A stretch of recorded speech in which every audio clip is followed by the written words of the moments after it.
Biz Qurban bayramında milyonlarla qoyun kəsirik. Ehtiyac olsa da olmasa da onu özümüzə borc veririk. Misal üçün mən ikisini də dedim, həcdə belə biz olanda 12 milyon adam vardı. 12 milyon indi elə adam var 5 dənə kəsdirir. 20-30 dənə qoyun kəsilir, çoxu da xarab olur.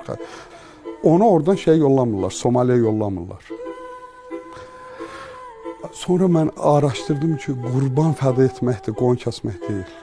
Özünüzdən bir şeylər qurban eləyin deyəndə qoç gəlməməlidir ağla. Gedib kiməsə 2 kilo ət yox. Onun hansı ehtiyacını ödəməkdir. İlla bəlkə onun ətə ehtiyacı yoxdur. Bəlkə onun bu gün çörəyə ehtiyacı var və yaxud hansısa maddiyyata ehtiyacı. O qoyunun ətinin pulunu apar ver də. Onu xilas elə də. Yox biz ət kimi aparırıq, özümüzü xilas eləyək.